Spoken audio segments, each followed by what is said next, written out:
Hello, I'm Dr. Anuj Chawla. I'm a foot and ankle specialist at Saksham Orthopedics.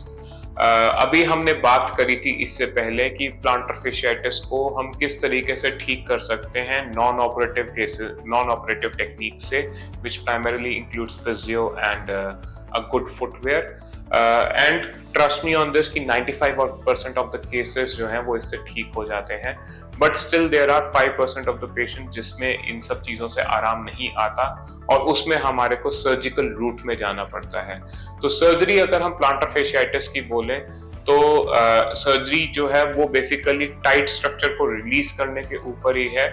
तो अगर planter fasciitis में calf muscle tightness है तो हम calf muscle को रिलीज कर देते हैं, अदरवाइज दूसरा ऑप्शन है कि प्लांटर फेशिया जो टाइट है उसी को ही रिलीज किया जाए। तो दोनों ही इसके स्टैंडर्ड ट्रीटमेंट ऑप्शंस हैं और एक्सेप्टेबल ट्रीटमेंट ऑप्शंस हैं।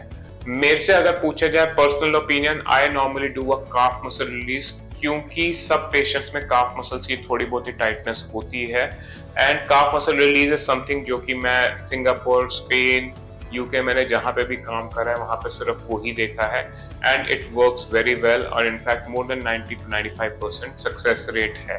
इसमें हम एक छोटे से कट से बेसिकली काफ मसल में जाते हैं जो कि गैस्ट्रोनीमियस मसल है, जो कि सबसे पीछे वाली मसल है काफ की, और उसके फेशिया को रिलीज करते हैं।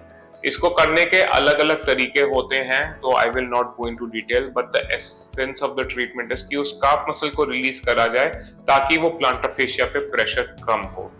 प्लांटर फेशियाइटिस के लिए plantar fascia release is another treatment option.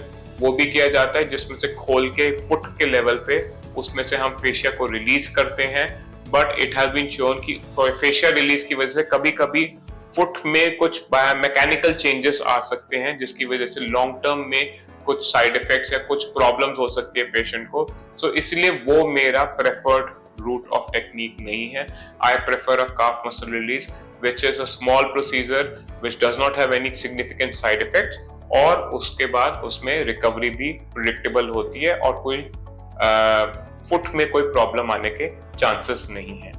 Normally after the surgery it is done as a day care procedure, कम से कम नहीं तो 15 मिनट से आधे घंटे का प्रोसीजर है। उसके बाद हम पेशेंट को एक प्लास्टर या एक बूट के सहारे पेशेंट को चला देते हैं। We let the patient go home on the same day. The patient can walk। शुरू के 4 हफ्ते में एक बूट देना होता है जो कि जस्ट सपोर्ट कर रहा है, but the most important thing is कि after a period of time physiotherapy वापस से शुरू करी जाती है जिसमें काफ की continued stretching, strengthening as well as intrinsic foot muscles की स्ट्रेंथनिंग और प्लांटर फेशिया का रिलीज और स्ट्रेचिंग एक्सरसाइजेस करते रहते हैं। Icing also is very important in the post-operative period, and taking a good diet which is rich in vitamin D and protein is also very important. So planter fasciitis की surgery जो है वो last resort है इसके treatment का और less than 5% लोगों को ही जरूरत होती है। तो अगर आपको प्लांटर फेशियाइटिस है तो आप डेफिनेटली ये वीडियो देख सकते हैं और इसको अपने जान पहचान वालों के साथ शेयर कर सकते हैं। आशा करता हूं आपको ये वीडियो पसंद आया। Thank you very much.